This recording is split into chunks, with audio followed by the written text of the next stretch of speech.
All right, everyone, we're going to call to order this meeting of the Parks and Rec Advisory Committee for February 3rd at 1:30 PM. We're going to start with the Pledge of Allegiance. Pledge allegiance to the flag of the United States of America and to the republic for which it stands, one nation, under God, indivisible, with liberty and justice for all. And if we could do roll call. Ken Frieder here. Paul Leogrand here. Tamara Zahn here. Bill Spargrove here. Gary Runyon here. Paul Flores here. Thank you, everyone. And we'll start. Is there any public comment? Anyone signed up for comment? No? Anyone online?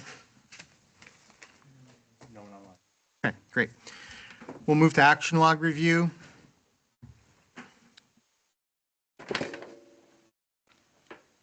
So for those that can't see on the screen, we're pulling the action log up.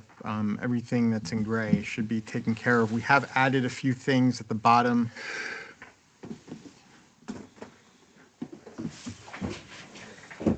Yeah. So if we look at the Rec Desk software questions, I was able to get back to Carrie responses on some of those things. I was able to determine that there are transaction fees. Right, so I'm not sure, Carrie, if you got a chance to go through that, but with the software option, there are transaction fees, I believe, of 3% on each transaction. There's usually a cap on that based on total amount, but something to review there. I do feel that the responses back from them were good. It seems that they have. The majority of my questions were answered, and I feel confident that their infrastructure is good. I think they have a good plan as far as implementation goes. I think they have a decent support plan in place. So all of that I feel confident about. That wasn't the Rec Desk. That was the, It was the one that they use up in, you said, Civic Plus? Civic Plus, yeah. Yeah. Sorry. Yeah, Civic Civic Plus. Plus. And it's Rec Management. They had a little bit better, answered all the questions pretty well, I think. Yeah.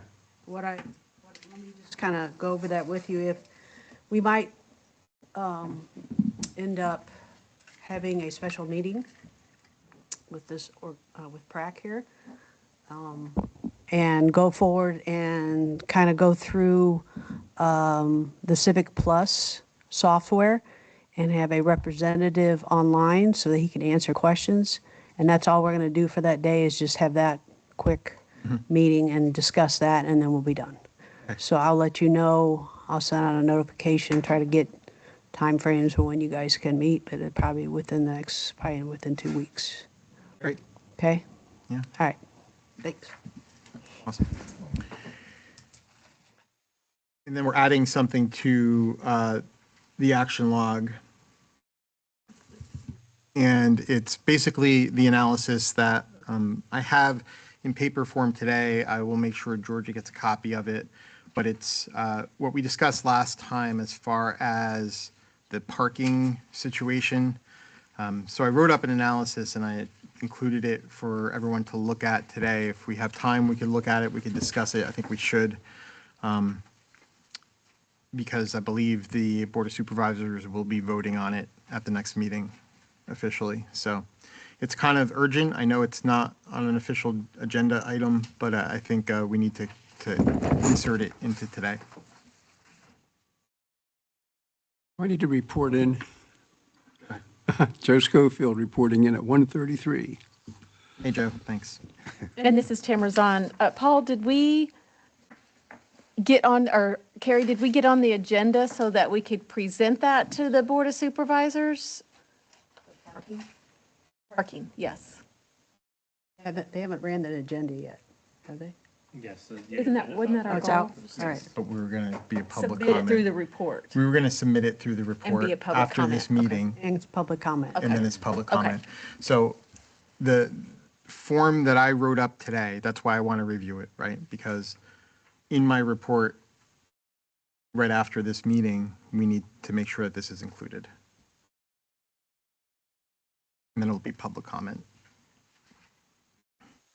Well, my understanding is we're having a workshop, That's separate, Separate. and that is before or after the board? meeting? after the board meeting. After, okay. And that'll be discussed All right. on our items for discussion. Right. Okay. All right. I looked over the January 6th PrAC meeting minutes. I didn't see anything that was not correct in there. Can we get approve those minutes? I'll make a motion to approve the minutes. Thank you, Joe. I'll second. All in favor? Aye. Aye. Okay. Financial report for December. There's nothing different or anything that stood out here for me.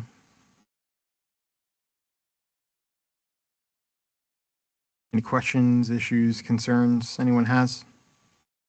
This is Carrie Runyon from Parks and Recreation.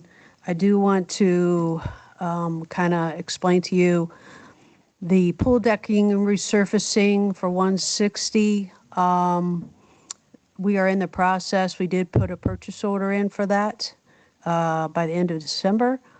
And we are working with Superior Surfacing and their sub, which is a plumber type of person, because we're looking at the drains and we want to make sure that it's drained properly, the deck, once you put that surfacing in there. So we're hoping to start the drains, the concrete work, the beginning of March for 2 weeks. It'll be closed. And then that's the pool. And then we'll come back and they'll do the surfacing the next month. So that's kind of where we stand. It's not all in stone yet, but that's where we're looking at for dates. For the benefit of people that don't use the pool, there are no drains in there right now, are there? Yes, there's drains right now, but they're 30-plus years old, and I don't know, there's like little holes underneath, and I don't know if they're going anywhere. Yeah. And they fill up with everything, dirt and grime and everything else. So to be able to even replace those grates, they don't make that size anymore. So we have to go to a 4-inch drain. Sounds good. Is that a code requirement too? They have drains? The drains in that, the sizing and all that? No, that's, no. Okay.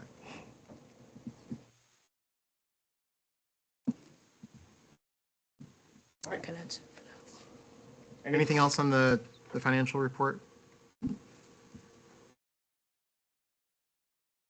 Right, moving along, items for discussion. So the PrAC and Board of Supervisors workshop topics. So Tamara, you want to mention what you wrote? Yeah, I did put together, Carrie, I've just set it on your desk, some little talking points for us, just as a discussion, and you can pass a couple of those down. Again, these are just my thoughts based upon our conversations last month.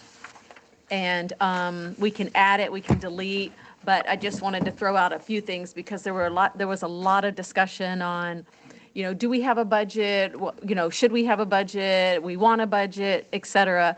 So a couple things I thought of, there's, I think, 4 main ones is a status we talked about on some of the previous things we submitted to the Board of Supervisors, the pavilion, when it's going in, if it's going in, and then I put status of the fun park recommendations, but I couldn't recall if prior to me, if we actually put together a pitch for them. We did. We did. It was, yes. Okay. So kind of where are the where are we on those? Are they in a queue? Are they forgotten about? Are they on a priority list? Something like that. Then the next thing is what we talked about last week is when we make recommendations. We've talked about, hey, we need a budget because we don't know if we're making recommendations that are, way out there and out of reach. We don't know what the budget is. So I think it's important that we let them know that that's how we feel, and maybe that's okay. Do we need to try to change this? Or does the board look at those recommendations with the association and they obtain estimates? Because I'm assuming we can't all go out there and talk to companies. We can't go ask for estimates or things like that.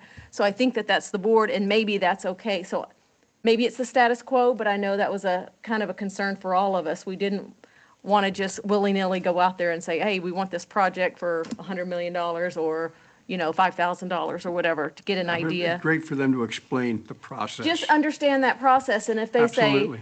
no, we just want you to bring the ideas, then we need to understand that, and that's all we do is bring the ideas, because if the answer is, no, we want you to get estimates, then who does that rely on? We got a one-man office here that can get off, I think we have to be careful what we ask for, is all I was saying there, or let's hear it from them what their expectations are. And then, is there a specific month in which they want us to present the new recommendations? Because I think this year we did a better job getting ahead of things before the budget. But then we heard, well, that'll be in the budget in 2 years, right? So everything's off the table for at least 2 years, and we need to know that, and we're putting in for 2028 or something like that. And then just asking for the board to clarify our purpose and how can we be useful. Obviously, we know one of our things is assisting with community events anytime that we can, as far as the recreation goes. But what else? So should we be take surveys on things when we come up with ideas and provide that to them? Is that our responsibility, or do we give them the ideas and they want to do that? I don't know. These are just some thoughts that I put down, so. Have you ever seen The Office? The Office? The No. movie The Office? That's what I feel like sometimes. Right? It's like, I'm a people, basically the moral of the story show, is. The Office. Yeah, like basically the moral of the story is like there's people and like, what do you do here? Well, I'm a people person. Yeah. Well, I take this and I move it here. It's like, we need substance there. What exactly are So- we doing? I wrote down a few of the kind of headlines for the discussion with Board of Supervisors. I thought communication, direction from Board of Supervisors to the PrAC, including expectations, budget, community events, surveys, that type of thing, direction and communication from them to you guys. You need to know that. Okay, let's take that first. Let's take this like, Remember, you got 60 minutes. right. Okay. In this workshop, we have 60 Yes. minutes, right? So that's why I kind of want to take these things and not make them broad, but give them like, okay, communication. This is what our expectation is of the Board of Supervisors. Do you agree with that, or is it different? Boom, boom, boom, boom, right down the line, right? Communication, we expect A, B, and C. So let's tackle that first, because really, if I could get up there or whatever the workshop looks like, if we could say, here's topic A, it's communication. It needs to focus on, when are you giving us updates? When are we giving you updates? What does that look like, right? And then vice versa, this is Tamara is on, vice versa, what is the board's expectations of us? Right? That goes into what are we doing here? Yeah. But I think that's a separate thing, honestly, Well- Tamara. Okay. It is and it isn't. I think it's a big enough topic. I don't want it to blow up. It's a big enough topic where we could get off course, right? Communication is just like, what's the procedure? How do we talk to you? How do you talk to us? Let's just nail that one down. Okay, so communication, direction from Board of Supervisors to PrAC. Right. Number one. And from PrAC to Board of Supervisors. Okay. What's the And communication? then back. Okay. And then, Then budget, we said, right? and that's including the expectations too. So a right? sub-bullet for that so that we don't forget that it's part of it. Because I think to Paul's point is that top line is broad, and like you said, it's including a lot of things, but unless we put sub-bullets underneath there, we're likely to forget. Expectations, budget. Those are the two things you're talking about a And lot. communication back and forth, yeah, which Yeah, you and have that one communication. clearly. yeah. Okay. So All those right. are kind of three different, yeah. Okay. Right, there are 3 bullet points that Right. we Yeah. wanted. So if, again, right, if we have 60 minutes, the first thing is communication, the second thing is budget. And when it comes to budget, I would say we need a really simple and clear understanding of is there separation for Parks and Rec? What does that look like? How do we have access to it? And what role do we play within the budget? There's Well, I one thi- I large think- I group think- that would certainly like to know that answer, sitting west of us here. I think it gets back to what the expectations are of us as a group. And I think from there, we may have a better idea, what's, I agree 100%, Ken. I just don't want, I don't want to bring that in just yet. I'm kind of leading up to that, right? I want them to be able to answer the specifics first, right? Because I'm worried that we're going to get to what is your expectation of us? Like, what do you want this group to do? And they're going to be like, well, just do what you're doing. So I'm bringing the main points of what's going to lead us there in first, so we could get at least thoughts. Listen, I am not looking to pin them to the wall. I don't think they're thinking about us in the capacity they need to, and I don't think we're in alignment with them. So that's why I want to start it with communication. Like, we need to fix how like what we're getting and how we're talking, and what that leads up to what we're doing here, right? Okay. Okay.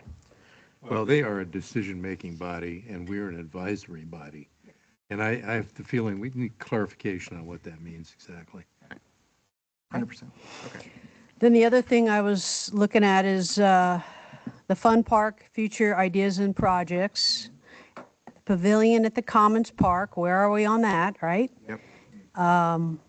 Do you want to talk about the Sherman Soccer Complex, or you think that's going to be a mute Well, point? yes, but they're going to vote. That's going to be a done deal, right? By then, the 19th, they're voting on it next meeting. Yeah, I mean, I say yes, because regardless of what happens, You want to give your input? yes. well, we could give our input, and it could be an example of either Right. one, how we are able to provide input and they hear it and listen, or how we are able to provide input and they don't hear or listen. Or it may validate the lack of communication or vice versa. So Right. It's it's impact on a whole, right? Yeah, I agree. I think we should. And they did hear from Tim Miller at the board meeting. So they've got that side of it as well.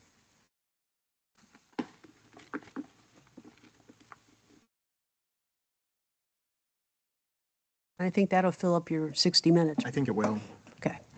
All right.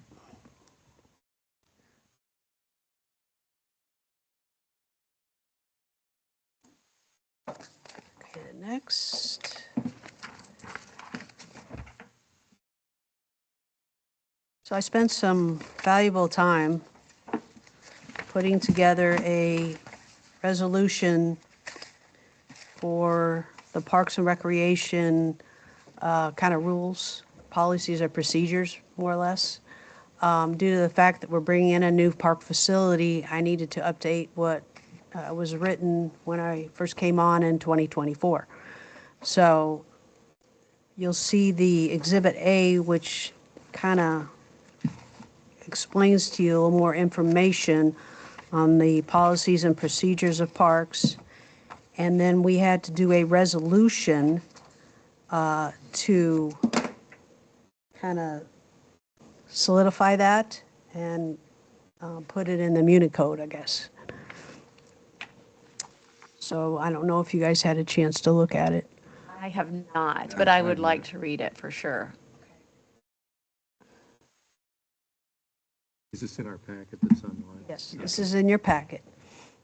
And if you want to, I mean, we could just go through Is there anything? yeah. highlight the, Well, Carrie, I was going to ask, is there anything that is outside the scope of standard for parks?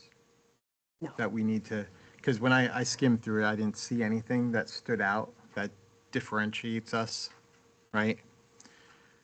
no, we Seems just. to be pretty standard to the code, correct? It is, and I just kind of made some definitions. I've looked at other municipalities, and really nothing has really changed that much. I just kind of spelled it out a little bit more. I can tell you we've we did add, trying to think with the two things here. Soccer fields, we kind of added things like, no, what is that called? The no metal detectors on soccer fields. Okay. You know, I mean. Oh, you can't dig up the why- soccer field? Okay, got Yeah, it. no digging up the soccer field, please. That was one of the things I had to add. But for the most part, it's, It looks pretty generic. I mean, like you would expect yeah, it's people to nothing. behave in a park, yeah. Correct. And I didn't see any issues with it. I was thinking it was probably just a standard update because it hasn't been in a few years. We never had one established as a resolution. We only had an approval from Parks and Rec and the Board of Supervisors, but we never had it actually in writing.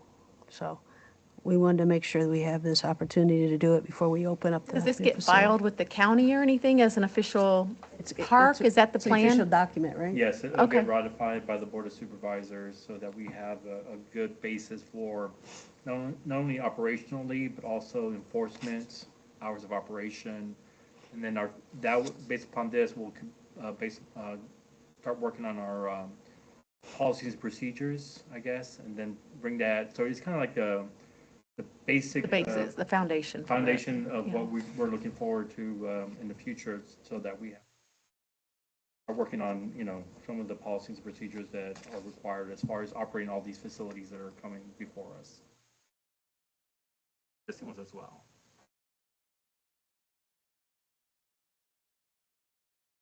Does anyone want to make a motion to approve the policies and procedures for Parks and Recs facility between 2026 and 28 to be presented to the Board of Supervisors? Yeah, I'll make that motion. One second. All in favor? Aye. Aye. This, Ken seconded it. It's fine. Great, thank you.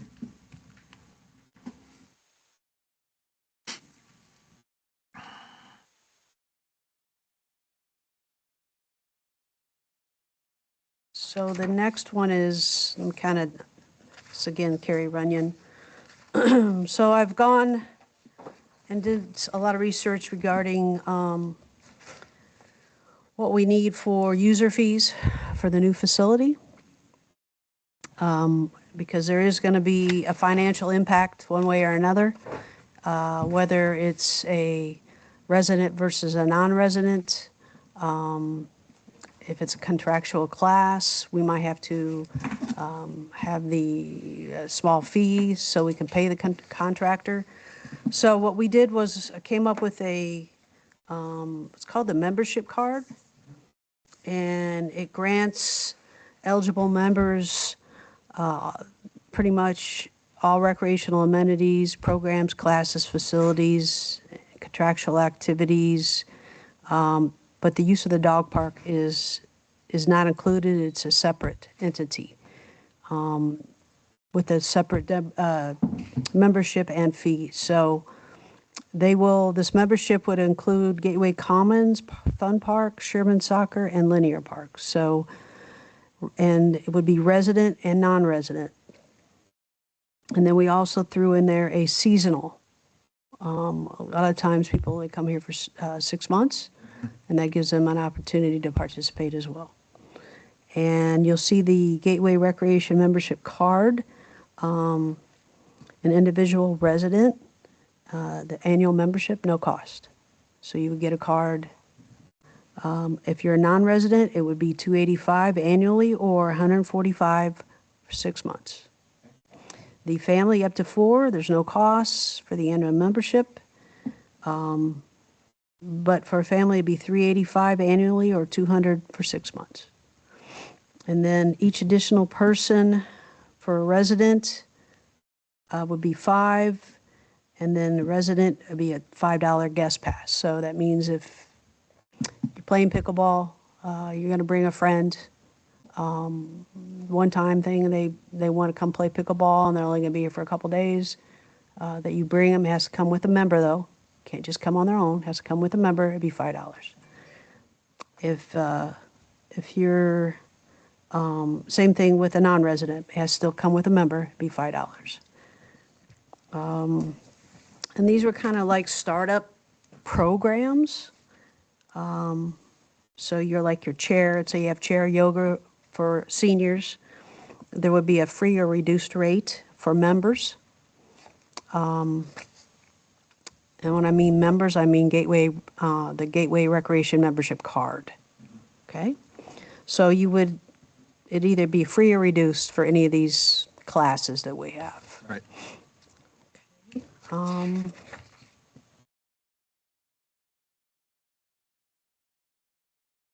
Pickleball is a big one. A membership, you obviously get a membership card if you're a resident, non-resident, you would have to pay.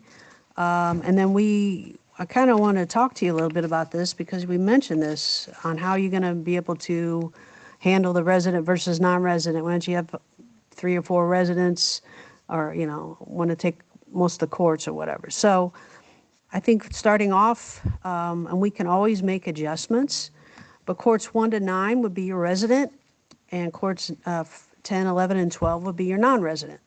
And that would get everybody an opportunity to participate. To start, I think that's great. So how would we manage that? Yes. Well, You reserve them and well, that's the other thing is we're going to be going over, once I figure out which program, software we're going to use, then we'll be able to do that online. You'll be able to schedule online. Okay. So you're going to, the court. You can reserve the court. You can't just have open play and rotate around as the court becomes open. Well, okay. So, I mean, I have, let's step back 1 second. With management of this, right?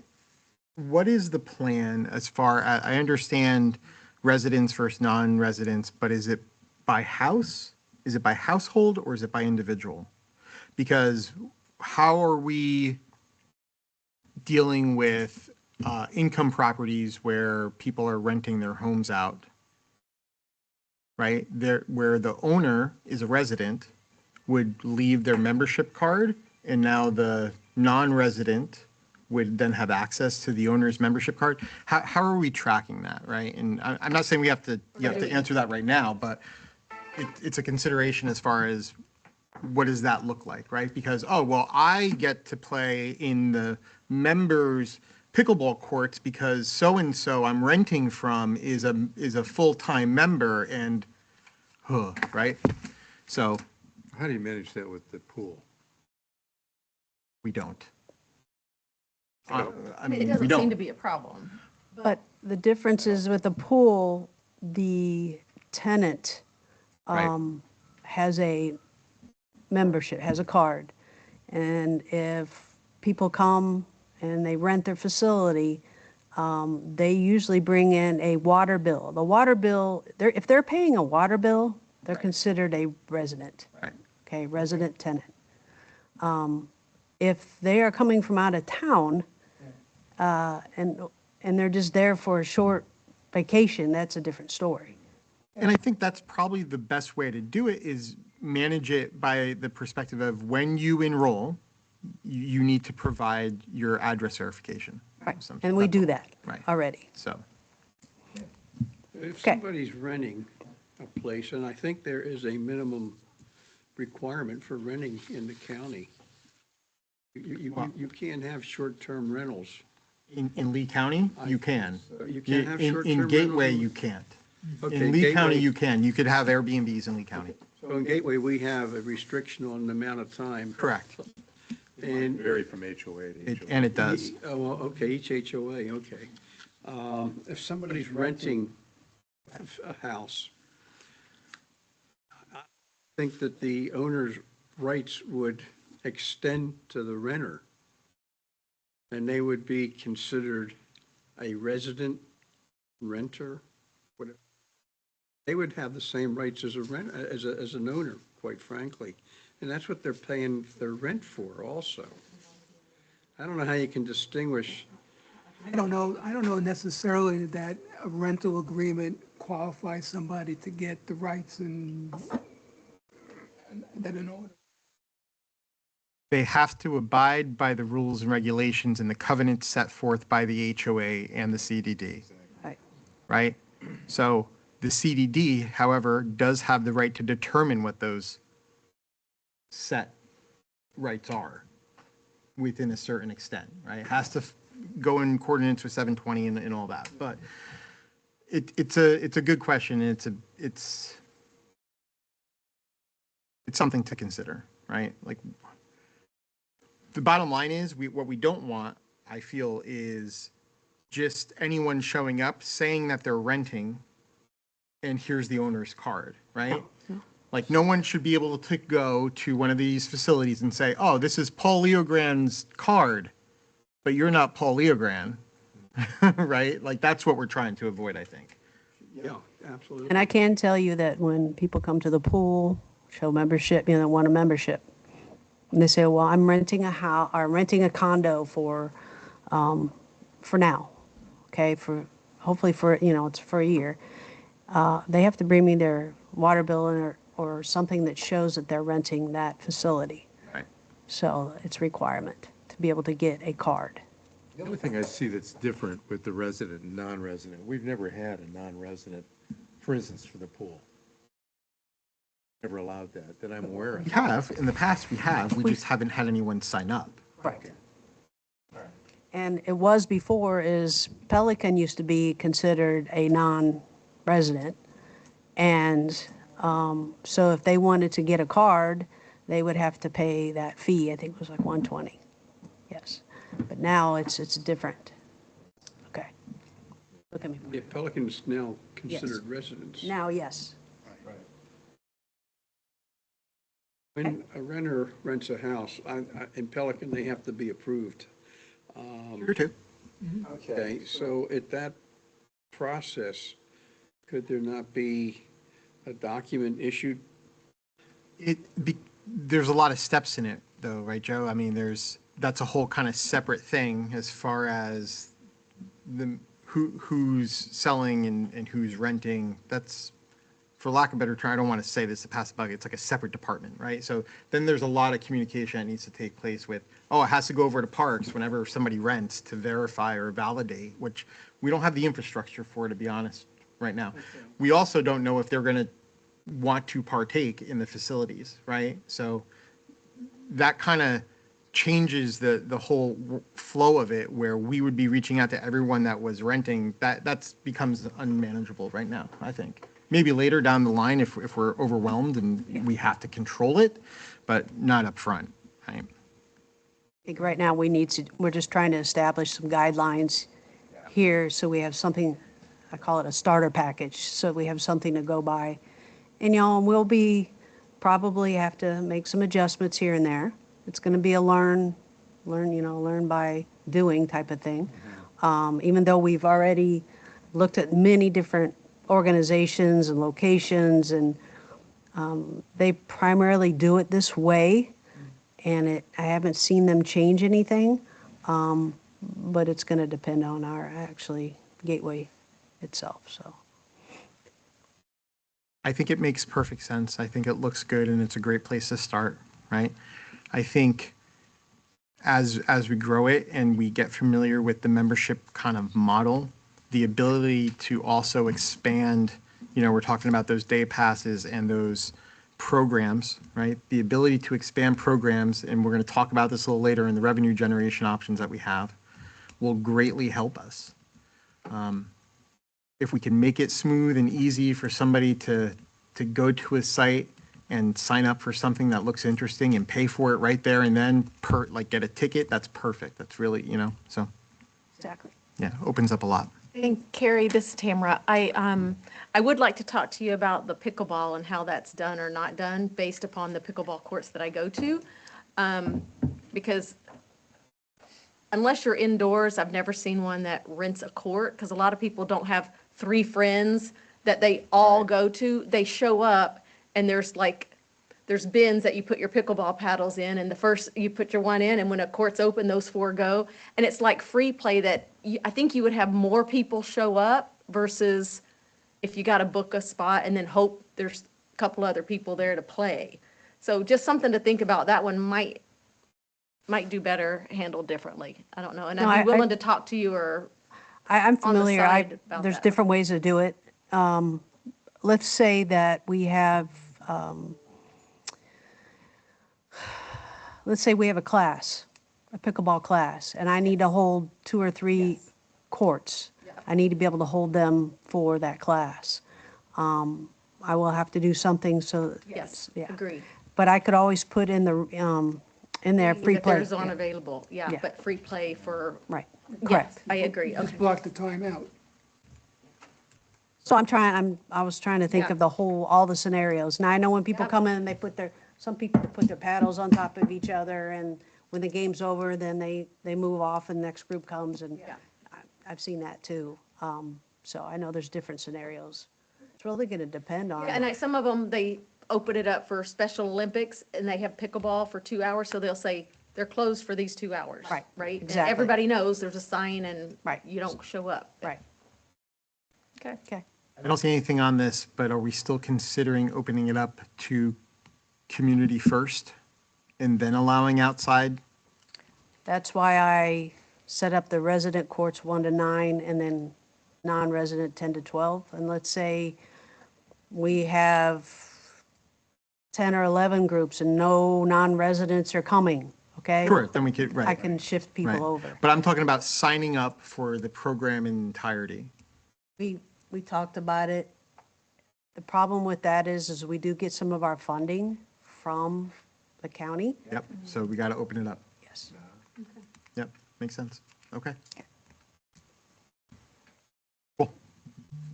I think that's really great. Thank you.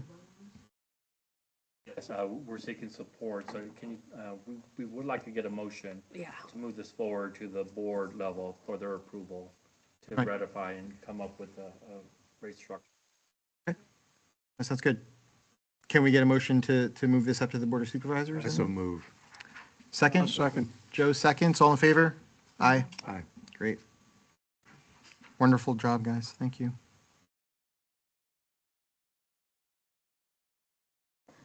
Okay, upcoming events. So just FYI, due to the lovely, beautiful weather that we're having lately, Bring a blanket. it's more than a blanket. If I could put a bonfire out on the soccer field, we probably could have had the movie, but I don't think that'll be allowed. So we're No deciding. metal detectors, but we could have bonfires. So what we're going to do is we're going to give it a couple more weeks and move it on to February 21. Yeah, and that way, hopefully it'll be a little bit warmer because we were looking at the schedule and they're looking at 59 degrees at 7 o'clock when the movie starts. And by the time it ends, it's going to be well under 54. So I think it'd be a little. Is it the same movie? Will it Yeah, be? we're gonna Okay. have, yeah, it's a great movie. Sonic 3. Sonic 3? Yeah. Huh? So, I just kind of wanted to give you an update on it. And then the 14th, I'm gonna need some help. We're gonna have the Twilight Adventure, if you were not here last year. What it is we give kids flashlights or they bring their own flashlights. And it gets to twilight, and we have areas set aside for different age groups to go find their Easter eggs, okay? And there's a golden egg in each group. So we have groups of 5, 6, 7, 8, 9, and 10. And we are going to have a special area for 3 and 4-year-olds this year. And whoever gets the golden egg has a ticket, and they get one of the Easter baskets that are being made by one of my volunteers.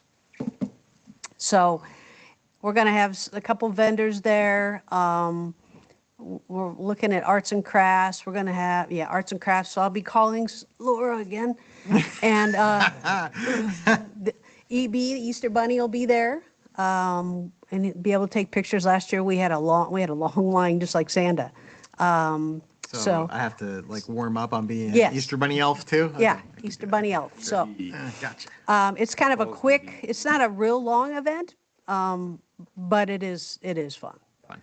And the kids The just kids love are it. out there with flashlights, Yes. looking for eggs. And you should see them. They're going up and hilarious. I down never and saw that. sideways. Oh, and- yeah. And they're just, they love the flashlight more than they love looking Yeah, at of it. course. So Being outside it's of the- kind of cute. It's really fun. We had our initial year last year, and we had about 300 kids. So it was That's fun. a great showing. Yeah, it was pretty cool. So what else is happening besides the egg hunt? Is there, Arts and crafts, EB, Easter Bunny will be there. EB, Is it Eating in the open house. just to Indian? Gateway residents or No. whoever? Yeah. You'll have it advertised, okay. yeah, it'll be advertised, and, yeah, the kids, it's quite a cute event, Sounds cute. and they have fun, so. Sounds excellent. It is excellent. You're so funny. So exciting. Yes. Costume for the EB? Yes, I have a costume. Is that really you, Paul? No. No, I'm just going to be the Easter Bunny fairy. I'm going to be leading the line for the Easter Bunny photos. That's all I do. Yeah. And then the last item is our concessionaire. We're moving into a contract for a food concessionaire at the soccer complex. His name is Zachary Young. So he doesn't have everything together yet. He's in the process of doing that with all his licenses and stuff and certification. Oh, he's new. He's new. He's done some background work in, down at Fort Myers Beach. He worked down there a little bit. He's done bars with food, and so he wants to try this, and When would this happen? For soccer? well, they're looking at tentatively beginning the 1st, but he has to still get all his licenses approved. So we're probably hoping at the end of February. It would be primarily for Any What, event soccer? that's happening Oh, over there. soccer, flag football, whatever's there. yeah, whatever's there. Okay. And then for events, when we have our events there, he'll be able to open up. So Absolutely. I'm just letting you know that's, so. Awesome. And then I already spoke to you guys about we're still working with the different companies for the software, and I'll be pulling a special meeting for approval to go forward with the Board of Supervisors with our software. Okay. One last thing I do want to ask, and want you all to get your opinion. The new Gateway Services, the new Gateway Commons Park and an admin building, they have not made a decision on fencing or no fencing to surround that park. So there'll be gates, kind of like there is now, like you see at the pool, but it'll be closer to the road. But they have not made a decision to you have to have a fence around the pool. That's a requirement by the health department. But the rest of it, not have a fence or have a fence. And we really need to see what your thoughts are, kind of get your opinion. You might want to, I think from a liability standpoint, I think a fence is a real. So I just want to clarify, not a fence around the entire, Talking like a safety fence around the pool so a toddler wouldn't. no, I'm talking about, there's already a safety fence around the pool. Right. That's already a given. It's an 8-foot black fence right now. But what I'm talking about is out front, let's say Gateway Boulevard, okay? It's open. It's completely open, and people can walk in anytime, The complex as a whole. as a whole. They can Right. walk in, they probably can bring their bikes through, they can bring their skateboards. They won't be able to drive in because there'll be double gates up, but you will be able to walk in. We had brought this up years ago, and we had said we absolutely need security around the complex. 100%. I agree. I thought that was part of the plan, because I figured the 8-foot fence would probably go all the way around the perimeter. So so no perimeter fence is what you're saying, but for the basketball court or the pickleball court, is there going to be like a? Yes. Yes. Those will be Okay, fenced. so there's a way to manage that, So just like the pick- pool. Pickleball and basketball. Basketball, But the complex as a whole, Yes. we're talking, so let's say we build the community pavilion, that would be exposed. People Yes. would just be able to get in there. Like the Correct. waterways would be exposed. In fact, you'll be able to get in, you'll be able to get in the backside too of Linear Park. You'll be able to walk right in, so. but you couldn't get to those facilities that require a membership. Correct. Correct, they'll be locked. I mean, back and forth on it, right? I'm all about open spaces. I truly am.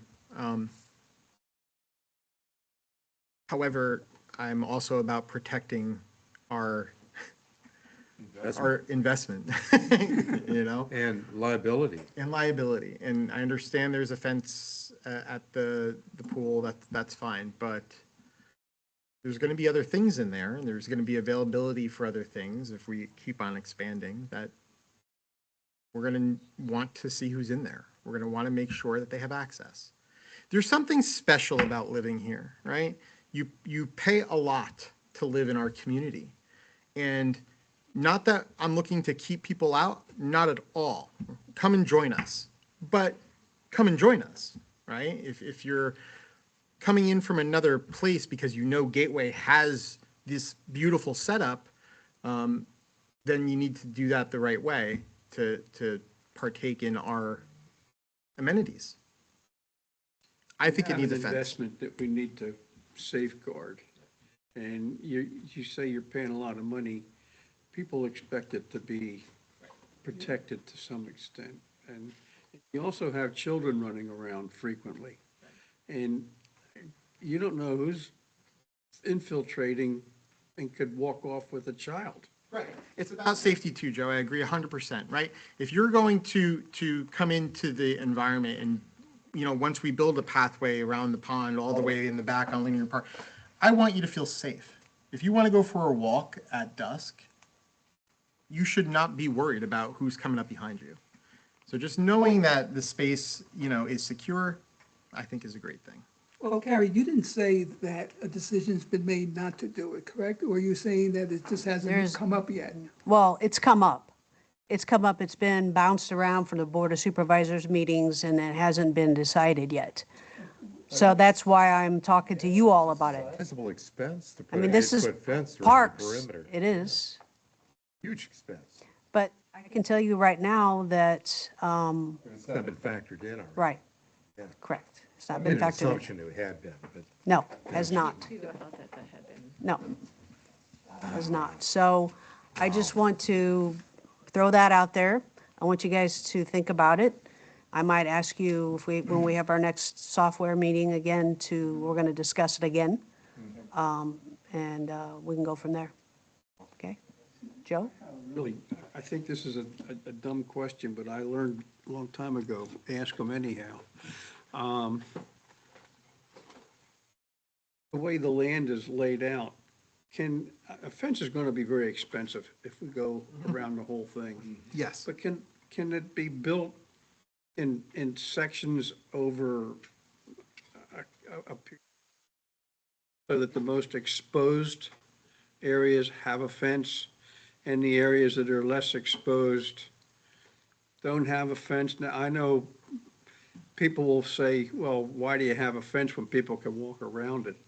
But if you have one that's in the most exposed areas, it'll prevent a lot of people that are just casually maybe trying to get in. So what you're trying to say is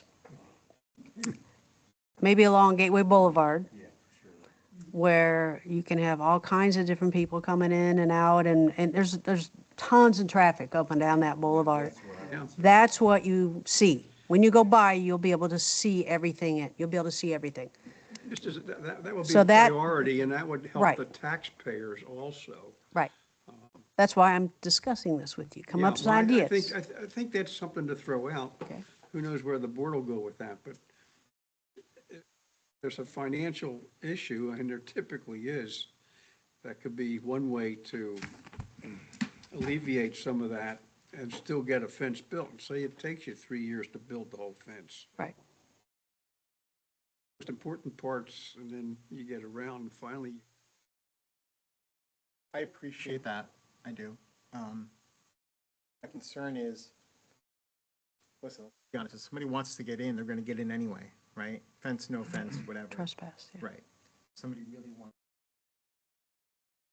So we invest the money to put it on Gateway Boulevard. We're still getting someplace else. If they look, they're going to get in someplace else. Sure. So was it wise investing that money when it really doesn't help us protect the investment until 3? I think it gives you some partial. It It's gives you a visual- deterrent. Visual effect that people see. Deterrent. It gives you a And- deterrent. But I can tell you, I totally agree. When I was a kid growing up, there was a golf course across the street.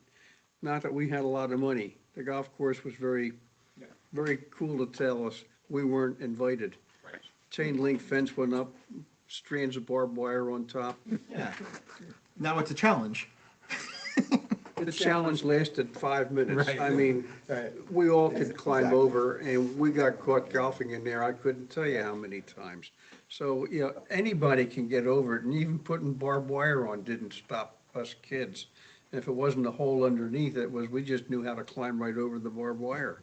Yeah. So I think you're right. So like I said, I want you to think about it. Well, I think if the community had an issue with it, we'll hear about it. So maybe just let it lay and see what what people's opinion is. There is no sidewalk on Gateway Boulevard. Side. My fear is kids at night exiting onto the street. Right. Traffic is going way too fast. Right. Because we're going to have things I'm there really now. concerned about that. And the Then fence, think about it. and the fence would help deter them to that exit. So maybe from a safety perspective, going back to Joe, right, bless you, even if we don't build the whole thing around it, right, at least from Gateway Boulevard, now it addresses the safety concern. So I think there's a lot of discussion to be had. I'm going Okay. to think about it. And then one last thing I need you to understand. So Thursday, February 5th. What'd you do? Okay. There's a public workshop, Board of Supervisors public workshop at 2 o'clock. It is for rule development for proposed Chapter 7 of the district rules regarding parks and towing on the district parking facilities and other district property, and establishing a fee schedule for resident and non-resident use of district parking facilities. 2 o'clock. 2 o'clock, February 5th? This Thursday. So what are the district parking facilities? What is That's what we're that? talking about. That's what we're voting, that's what they're voting on.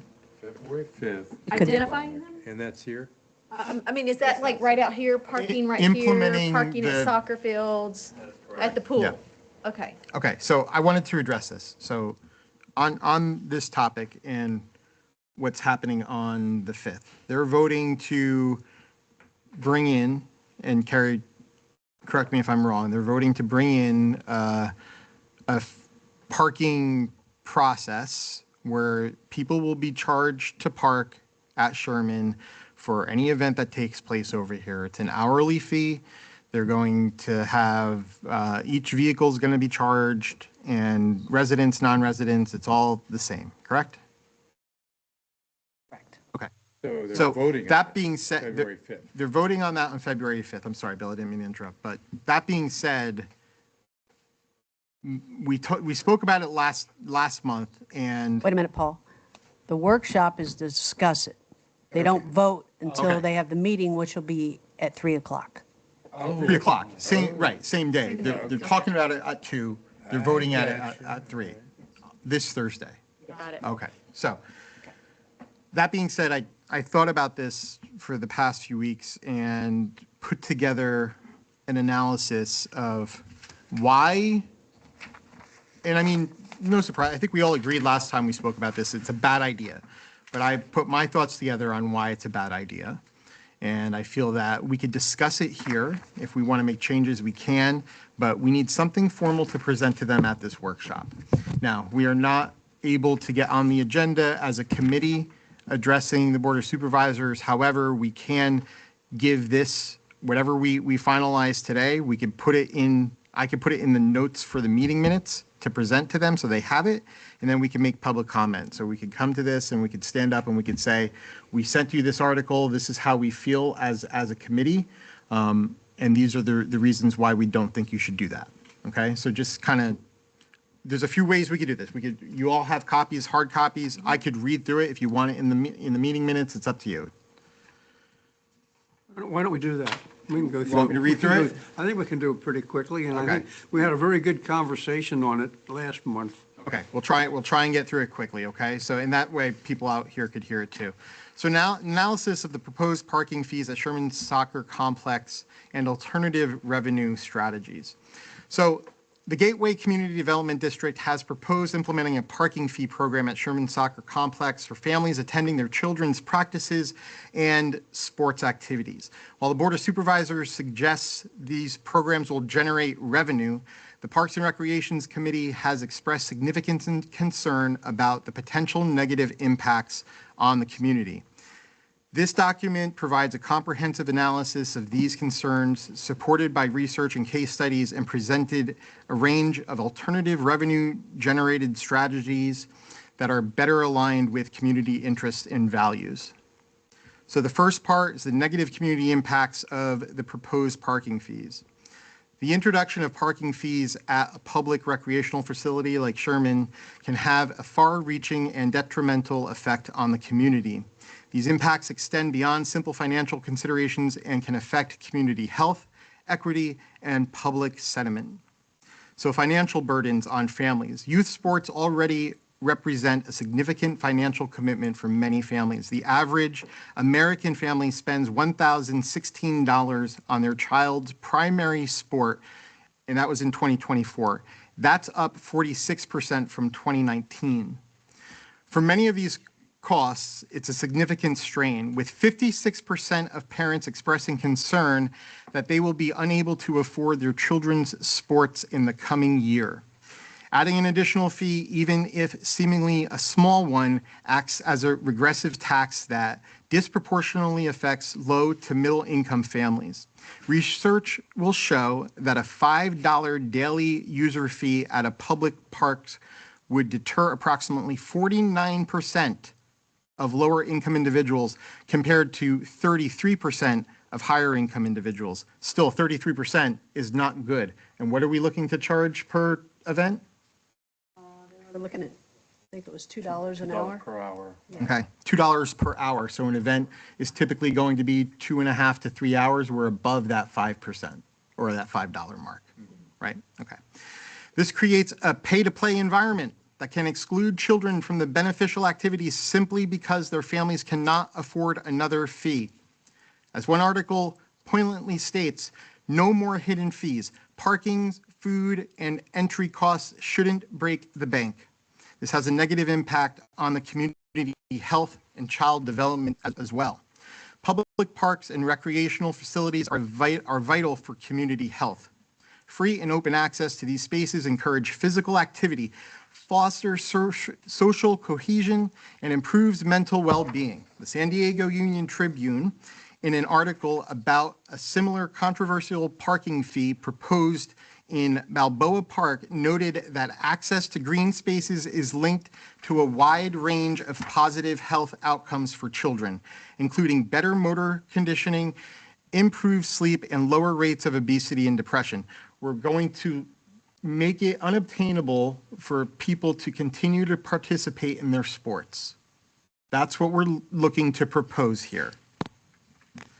So continuing on, by creating a financial barrier to entry, parking fees can discourage families from using Sherman Soccer Complex, leading to more sedentary behavior among children and reducing the health benefits. An American Journal of Public Health has published studies indicating that even small fees can significantly reduce participation in youth sports, particularly among lower income families. Then we're talking about staffing and enrollment challenges. So the assumption that parking fees will yield a net financial gain for the CDD is not certain. The cost of implementing and managing a parking fee program can be substantial, potentially exceeding the revenue generated. A case study in Los Angeles parking enforcement program revealed that it has operated at a significant deficit, costing the city $374 million more in fines than it's collected since 2016. So that's not, that is one individual site, but I found 10 of them. That's the same thing. Even if this is successful, the odds are against us where it will start generating revenue until way down the line. Okay. These costs include staffing. When we're talking about what we're going to need to put into place to make this work, staffing, salaries, benefits, liabilities, right? Because people are going to be somehow directing traffic or making a determination if you are or are not parked correctly.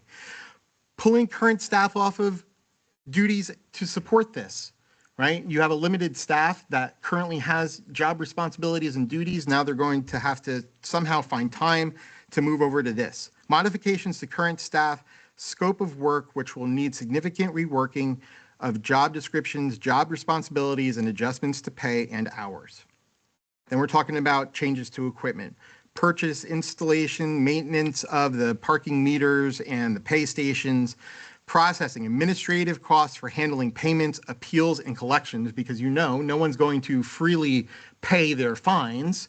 So who is going to manage that? What do their hours look like? Are we going to pay them? Are we going to have to hire additional staff for those people? Enforcement, the operational costs of patrolling lots and issuing citations. And we talked about this, and this is really upsetting to me personally because I know the staff, and the idea that we're going to send our current staff out into a parking lot to tell somebody that they're parked incorrectly and have to deal with that is sickening. Furthermore, staffing and parking enforcement programs can be challenging. The Los Angeles case study highlighted difficulties in filling vacant positions and noted the enforcement officers are often diverted to other tasks, reducing their capacity to issue citations and generate revenue. So in other words, what they're saying there is that their staff quit because it was too stressful to handle these regulations. So violation, moderation, and follow-through. A parking fee program inevitably leads to violations, which in turn require a system for monitoring and enforcing those violations. This can create a significant administrative burden, including handling appeals. What's the fair system that requires a process for individuals to contest citations, which can be time-consuming and costly to administrators. Managing collections. Pursuing unpaid fines can be difficult and often fruitless endeavor, requiring additional staff, time, and resources. Inconsistent enforcement. Insufficient staffing can lead to inconsistent enforcement, which may be perceived as unfair to the community and undermine the program's legitimacy. Negative community feedback and backlash. The implementation of parking fees at public parks has a well-documented history of provoking strong negative community feedback. The Balboa Park in San Diego is a prime example in which the introduction of parking fees was met with widespread anger, public protests, and even vandalism at pay stations. The backlash was so significant, the city officials were forced to reconsider the policy. I'm not saying that we're going to go and vandalize our stuff, but clearly this is a poignant example of how upset people were with these additional fees. Such negative sentiments can erode the community's trust in the CDD and foster a contentious relationship between residents and the board. The perception that the CDD is prioritizing revenue over community well-being can have long-lasting, damaging consequences. I believe that 100%. Here's part two. Thank you for bearing with me. We're almost through. Alternative revenue generating strategies. Fortunately, there are numerous alternative revenue generating strategies that can provide the necessary funding for the Sherman Soccer Complex without placing an undue burden on families or creating a negative impact associated with parking fees. These strategies are not only more community-friendly, but also enhance the park visitor experience. Concessions and vending. One of the most common and effective revenue streams in sports complexes are food and beverage sales. This can be achieved by operating concession stand. The CDD could directly manage a concession stand and retain the profits from that. Participating or partnering with local vendors. The CDD could lease space to local food trucks or other vendors, collecting a percentage of their sales or a flat rental fee for other events that are taking place. And fees for premium events and activities. While charging for regular practices or games is problematic, it is reasonable to charge fees for premium events and activities that offer additional value. And these could include specialized sports camps and clinics. These programs often feature professional coaches and intensive training and may charge registration fees, for example. Large-scale tournaments. Tournaments that attract teams from outside the community may include team registration fees to cover referee costs, field preparation, and other expenses. Forgive me, I'm not really familiar with the programs, the sporting programs that they have now. They may have some of these in place where we're generating revenue, but maybe we could revisit that and see if we could generate more revenue from that. Maybe we could offer more tournaments, right? Sponsorship and advertising. Local businesses are often eager to connect with the families who frequent the Sherman Soccer Complex. The CDD can leverage this by offering a variety of sponsorship and advertising opportunities such as banners and signage, selling advertising spaces on fences, scoreboards, or other visible locations. We don't have a scoreboard over there, right? Okay, but other visible locations. Website and newsletter advertising, featuring sponsors on the CDD's website and in community newsletters. Naming rights, offering naming rights for the field benches that we could install or even an entire complex for a significant contribution, right? This event is sponsored by this company. Facility and equipment rentals. Sherman Soccer Complex is valuable community asset that can generate revenue during off-peak hours as well. The CDD could rent out the field, lease fields to adult leagues, corporate groups, or other organizations for a fee. Why don't we have a senior soccer program? We have an adult. Yeah. Senior, I mean not junior, sorry. My age. We have an over 18. Over 18, Yeah. okay, cool. You need one over 75. I don't have the Senior seniors. plus. No super seniors. I'd say it was 75. You're right. Where did I leave off? Rent out equipment, right? Offer rentals for soccer balls, goals, and other equipment. So creative and community-oriented ideas.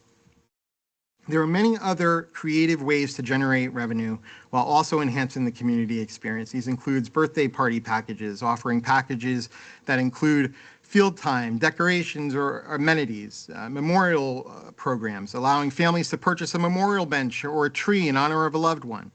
You have premium education experiences that focus on providing services to community members and could range from home economics focused topics such as cooking, knitting, general home maintenance topics, all the way up to the sports, right? We could use that space, charge additional fees there to generate income for those that want to partake in those events. So conclusion, the proposal to implement parking fees at the Sherman Soccer Complex, while well-intentioned in its goal of generating revenue, is fraught with potential negative consequences. It would place an additional financial burden on families, potentially reducing participation in healthy activities and create significant administrative and enforcement challenges.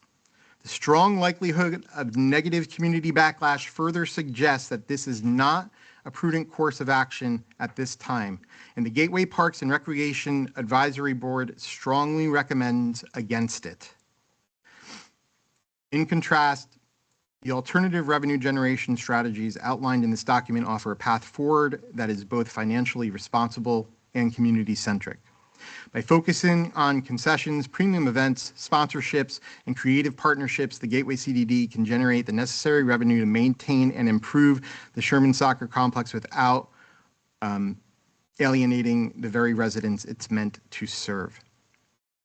It is a strong recommendation of the Parks and Rec Committee that the Board of Supervisors rejects the proposed parking program and instead pursue an alternative revenue generating strategy detailed in this analysis. I think that's absolutely fantastic. You tell them why we don't believe it's good, and you give them an opportunity to look at things that can make it work in a what different way and get money for them. Right. One thing I did think about was just time used to check cars in. You have to have some sort of a ticketing mechanism so that there's a timestamp. And these soccer matches, when they're over, there's a fair amount of people leaving all at one time. And now you got to go through and process a ticket that says, you've been here for 3 hours and 15 minutes, and this is your fee. How are you going to pay? Most people today only use credit cards, so you got to have a processing equipment to process a credit card to pay for it. Nobody wants to deal with cash. Think about the time just to get out of a parking lot and the traffic in the parking lot, but then the traffic load on the street also as people are trying to exit out. I think that's another huge consideration that they need to be giving consideration to. How do you deal with that? Paul, thank you for putting that together. That's Yeah, really I think it's brilliant. excellent. Good job. And it really captures everything that we talked about, but a lot of things that you creatively came up with, which is wonderful. I still have one question. Paul, I don't know if you can answer this or not, but I still don't know the expenses on that particular field. And I know that the board is and genuinely concerned about the shortfall, but I don't know what it is. And I'd like to, maybe we can talk about that at some point, but Because I know Bit of a that's been mystery. brought up in the past, maybe a couple. Laura has presented that to the board, and with, funding options, because I believe the goal was originally 75% recovery is what they're trying to achieve. Okay. But I failed to remember what that dollar amount, what that deficit is that they're trying to make up with the I mean, parking. the percentage would be helpful, Right. actually, if that's their target. That means that the community is kicking in 25%. They're not looking for 100%. Yeah, right, they're not looking for And 100%. That's good. I mean, I think it's reasonable that, look at tangible aspect. To me, the intangibles are huge, because that's what Paul's talking about too. And that is community buy-in and the fact helping sponsor these activities and getting more and more kids involved, more and more. That's a huge plus. To that's an intangible. That's not a dollar. So the better we know what they're aiming, what their target is I think work on that. I think that will be discussed on Thursday during the workshop, because I know that's a point of issue or focus for the board, is to try to make up that deficit amount by implementing the parking fee. Sherman, by the way. It's a Sherman. General, General Sherman. Tecumseh, Sherman. He's the one that started the programs way back Okay. for these kids. All right. I mean, I know that when stadiums.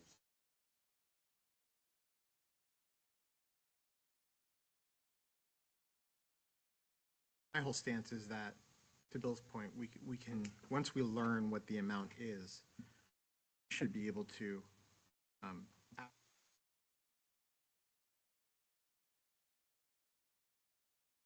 benefit us as opposed to punishing people. Yeah, just one other thing on that.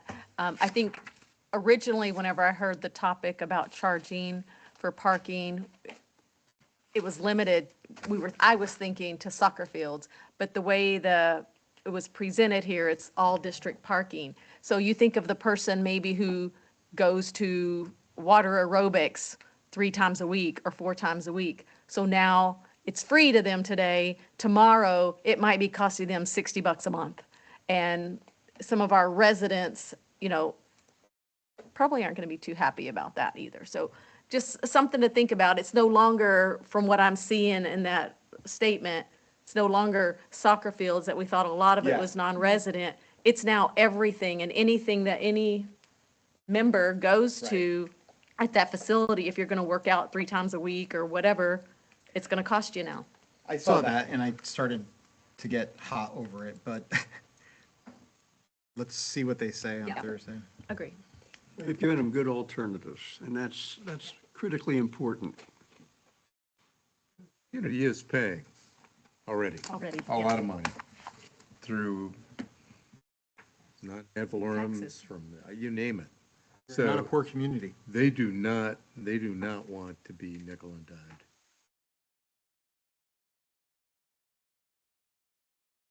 We need a motion to put this forward, or is it I just? think that was a heads up, that their was a heads meeting up. is Thursday, Yes, that's- an hour early for the Board of Supervisors to meet, if you want to hear that discussion. That was an update, yes. Oh, but you're talking To about. present for the- this. To put your thing I mean, to in. present it to them, I don't Yeah. think we, I think we all It- pretty I think much it's too agree. late to get it on the yeah. agenda, there- but we can come with it. If they're going to discuss it, I think we can. Unless anyone has We can anything- hand it out to them, it's part of the Right. discussion. Yeah. Right, Right. it's part of discussion. Public comment, So yes. the reason I brought it up here is so that we could all have a discussion on it if I missed anything. Are or there left key anything out. points that maybe if 5 of us show up, I'll take this one as a public comment, you take that one, because you only get, what, 3 minutes. 3 minutes? 3 minutes? So We're we gonna could have to break it up. How assign- long did it take me to read through it, Carrie, do you know? Probably 10. This will be entered as part of record today, so. It will be, right, it'll be in the Right. minutes in the transcript today. And I'm going to present it word for word in the report that I send to them this afternoon, so. Okay, okay. Maybe, yeah, maybe we could just address the bullet points. The key I'll- points. Yeah, I'll Okay. split it out and. You might want to add Zach Young as some Gotcha. Yeah. session in vending. Yeah. Because that's some progress already on that. They're meeting at 2:00 to discuss it and then vote on it an hour later, just so that I'm clear. So it's not in the agenda to vote on it, but they can walk it on to the agenda after the workshop if they want to. Wait, Carrie, what'd you say? Say that again? It's not on the set agenda, we looked, but they can walk it onto the agenda for that day if they want to at 3:00. They don't often do that. They pretty much stick to whatever the agenda is, and will say if it's not on the agenda. Unless they know that there's an issue with it and they don't want any pushback. Look at the basketball court. Now granted, it They was a can safety absolutely issue, do but that. you If make a they decision right Watch this away. video, people are going to see that there's, I was at the last board meeting, and I think they're anxious to have some closure on this. That's my impression. I'll have to do some backroom lobbying. You got a cigar? All right, you want to close this down? yeah. So set the, let's see. March Oh, 3rd. March 3rd is the next meeting. That's already taken care of, 1:30 PM. All right. Do a second public comment. Oh, second public comment. I'm sorry. Is there any public comment? No? Buddy? Anyone online?